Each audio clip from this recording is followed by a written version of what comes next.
ഭൂമിയിൽ ദൈവം സൃഷ്ടിച്ചതാണ് ഇന്ന് നാം കാണുന്നതല്ല. അതിൽ എല്ലാം നല്ലതെന്നും ഒക്കെ ദൈവം കണ്ട് ഈ പ്രകൃതിയൊക്കെ സൃഷ്ടിച്ചെങ്കിലും മരണം കൽപ്പിച്ചിരിക്കുന്നത് മനുഷ്യനോടുള്ള ബന്ധത്തിൽ മാത്രമാണ്.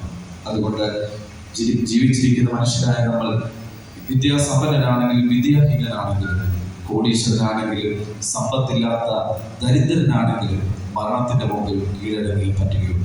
പക്ഷെ ദൈവം നമുക്ക് തരുന്ന ആയുസ് ഒരു ധന്യമായ ജീവിതം കാഴ്ചവെക്കുവാൻ വേണ്ടി സമൂഹത്തിലും നാം നിൽക്കുന്ന കുടുംബത്തിലും നാം നിൽക്കുന്ന സാഹചര്യങ്ങളിൽ ഏറ്റവും നല്ലത് ചെയ്തുകൊണ്ട് വിശുദ്ധ ബൈബിൾ പ്രമാണിച്ചുകൊണ്ട് വിശുദ്ധ തിരുവെഴുത്തിലെ കൽപ്പനകളെ അനുസരിച്ചുകൊണ്ട് ഒരു ജീവിതം നാം നയിക്കുന്നുണ്ടെങ്കിൽ ഈ മരണം കൊണ്ട് നമ്മുടെ മരണം അവസാനിക്കുന്നില്ല. നിത്യതയിൽ നമുക്ക് യുഗായുഗം നമുക്ക് രോഗമില്ലാത്ത ശരീരത്തോടെ പിതാവ് ശരീരത്തിൽ വളരെ രോഗാവസ്ഥയിൽ കഴിഞ്ഞിരുന്നു. പക്ഷെ ഇനി നമ്മൾ കാണുന്നത് രോഗമുള്ള ശരീരത്തോടു കൂടിയല്ല, വേദനയുള്ള ശരീരത്തോടു കൂടിയല്ല. ആ നിലകളിൽ പ്രത്യാശയുടെ നാട്ടിലേക്ക് പോയ വാത്സല്യ പിതാവിന്റെ തന്നെ ജീവിതം